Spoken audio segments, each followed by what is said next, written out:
ലോകകപ്പ് ഫുട്ബോളിൽ കാനറി പടയ്ക്ക് ആദ്യ മത്സരത്തിൽ തന്നെ കനത്ത തിരിച്ചടി. ഗ്രൂപ്പ് സിയിലെ തങ്ങളുടെ ആദ്യ പോരാട്ടത്തിൽ കരുത്തരായ മൊറോക്കോ ബ്രസീലിനെ സമനിലയിൽ തളച്ചിരിക്കുകയാണ്. ന്യൂയോർക്ക് ന്യൂജേഴ്സി സ്റ്റേഡിയത്തിൽ നടന്ന വാശിയേറിയ മത്സരത്തിൽ ഇരു ടീമുകളും ഓരോ ഗോൾ വീതമാണ് നേടിയത്. ആദ്യം ഗോൾ നേടി മൊറോക്കയാണ് ബ്രസീലിനെ ഞെട്ടിച്ചത്. എന്നാൽ സൂപ്പർ താരം വിനീഷ്യസ് ജൂനിയറിന്റെ മാന്ത്രിക ഗോളിൽ ബ്രസീൽ സമനില പിടിച്ചെടുക്കുകയായിരുന്നു. മത്സരത്തിന്റെ തുടക്കം മുതൽ ബ്രസീലിന് കടുത്ത വെല്ലുവിളിയാണ് മൊറോക്കോ ഉയർത്തിയത്. അതിന്റെ ഫലമായി 21-ാം മിനിറ്റിൽ തന്നെ മൊറോക്കോ മത്സരത്തിൽ ലീഡെടുത്തു. ബ്രസീലിയൻ പ്രതിരോധത്തെ കാഴ്ചക്കാരാക്കി നടത്തിയ മനോഹരമായ ഒരു കൗണ്ടർ അറ്റാക്കിനൊടുവിൽ ഇസ്മായിൽ സൈബാരി അലിസൺ ബക്കറിന് മുകളിലൂടെ മികച്ചൊരു ചിപ്പിലൂടെ പന്ത് വലയിലെത്തിച്ചു. സ്റ്റേഡിയത്തെ നിശബ്ദമാക്കിയ നിമിഷമായിരുന്നു അത്. എന്നാൽ ഗോൾ വഴങ്ങിയതോടെ ബ്രസീൽ തങ്ങളുടെ ആക്രമണത്തിന് മൂർച്ച കൂട്ടി.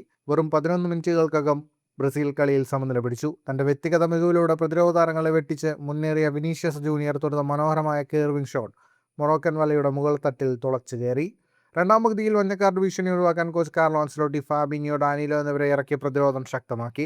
കളിയുടെ അവസാന മിനിറ്റുകളിൽ ബ്രസീൽ വിജയ ഗോളിനായി കടുത്ത സമ്മർദ്ദം ചെലുത്തിയെങ്കിലും മൊറോക്കൻ പ്രതിരോധം കോട്ട പോലെ ഉറച്ചു നിന്നു. കളി അവസാനിക്കാൻ നിമിഷങ്ങൾ മാത്രം ബാക്കി നിൽക്കെ നീൽ എൽ ഐനാവിയുടെ ലോങ് റേഞ്ചർ ഷോട്ട് തകർപ്പൻ ഡബിൾ സേവിലൂടെ തടഞ്ഞ് അലിസൺ സമനില കാത്തു സൂക്ഷിച്ചു. ഇതോടെ ഇരു ടീമുകളും ഓരോ പോയിന്റ് വീതം പങ്കിട്ടു. ഫുട്ബോൾ ലോകത്തെ കൂടുതൽ വാർത്തകൾക്കും വിശേഷങ്ങൾക്കുമായി സ്പോർട്സ് കഫേ സബ്സ്ക്രൈബ് ചെയ്യുക.